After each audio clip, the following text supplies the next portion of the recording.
All right, question and answer session. Another question that's been asked is, how did I come to be adopted into the States? Well, it's kind of a long story that my parents have told me. According to them, it had to do something about back in the 70s. There were something about Rosalynn Carter. Jimmy Carter was the president back in that time. Rosalynn Carter had some kind of thing about the Friends of Vietnam thing going on that they saw, and through that they got into the whole thing about maybe adopting the kid from the Friends of Vietnam thing, and it somehow got into them adopting some little kid from Korea, which wound up being me.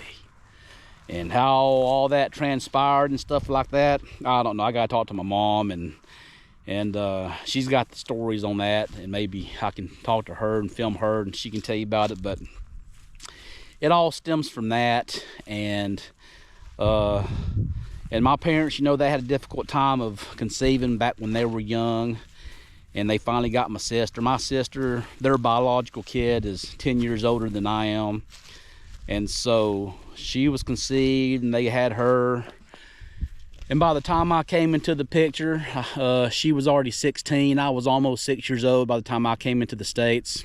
But yeah, I was adopted in 1980 into the States. I was almost 6 years old, according to my estimated birth. Which, of course, I think at that time, being almost 6 years old, I think I was wearing like maybe 3T clothes. I think the clothes that I had on was like 3T, so I looked like a 3-year-old, basically. Almost a 6-year-old, looked like a 3-year-old.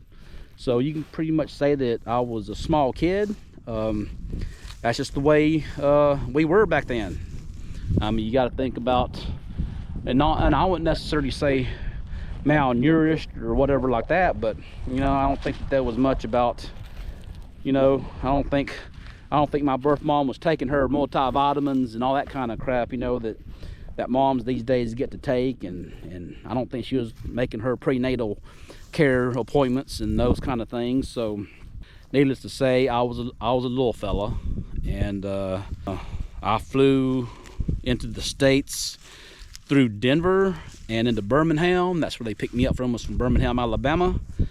And so they picked me up from there, and I was raised in Northeast Alabama region there, and that's where I grew up in. And that's how I came to the States, was through this Friends of Vietnam thing and through the Holt Agency. I know a bunch of people like to, they got their mixed feelings about the whole Holt Agency thing and how it all pans out. Me personally, I don't care, because it got me here. Whatever negative things people want to say your negative things about it. I mean, it don't matter to me. It got you out of whatever situation you was in into hopefully a better situation. Maybe, I don't know. For me, it was a better situation. If it wasn't a better situation for you, I apologize. I'm sorry, but I don't know what to tell you. I mean, not everything can work out 100% perfect, but it is what it is. And so for me, I think it worked out all right. And if it didn't work out good for you, I apologize, and hopefully you've made your life into something, into something to what it needs to be. So, I mean, God's gift to you is life, and your gift to him is what you make of it. So hopefully you made your life into something of what it needs to be. So if you did, good for you. If you didn't, well, you still got until your last dying breath to make something good out of it. So for me, it was decent. And yeah, that's really how it happened for me coming into the country, and to being adopted into it. How all the back workings of that and this and that happened, I really don't know much of the backstory. I mean, I've been told the story, multiple times from mom and dad and stuff, and I get bits and pieces of it, and I kind of wish I would listen more and more of it to kind of know. And I'm an idiot. I don't listen because I'm a man, and so because of it, I think my wife knows more of the story than I do. I know my mom definitely knows the story more than I do, and I probably need to get her to tell the story, to record it for historical purposes, because I ain't going to listen to it again, and I'm going to forget it. because I'm an idiot. But it got me here. I remember looking at some of the paperwork and stuff that I got that got me into the country, and that's another story for a different time about the paperwork and stuff like that, because it was a big rigmarole for a few things there as I grew up. But yeah, that's a different story for a different time. But yeah, that's how I got into the country, was through that Friends of Vietnam Holt Agency thing, however that worked out. And so that's how it worked out. So if that's how you went through the Holt Agency thing, drop me a comment there and let me know how it was for you and your process, and where you ended up. What country did you go to, and what orphanage did you come out of?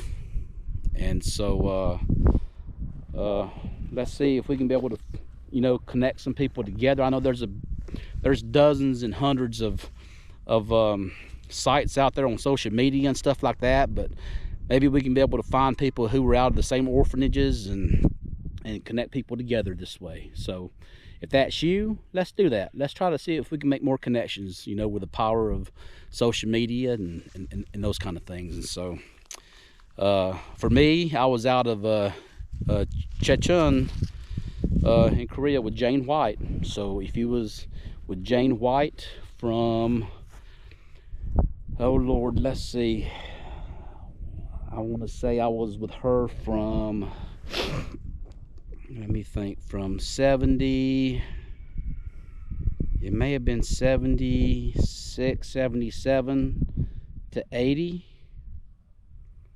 because I was supposed to be in that boys' home as a baby until it burnt down, like 2 or 3 years, and then sent to Jane White.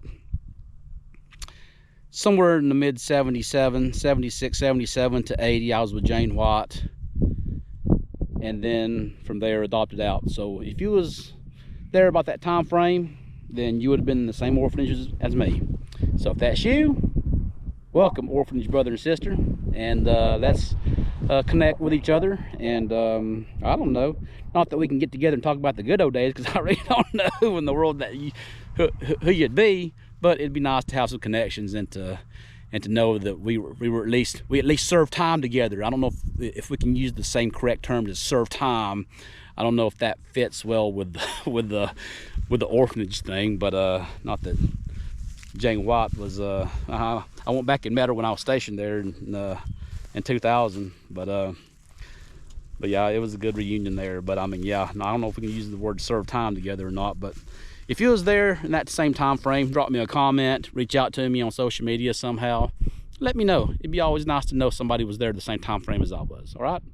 But yeah, that's my process. So tell me about your process. Thanks.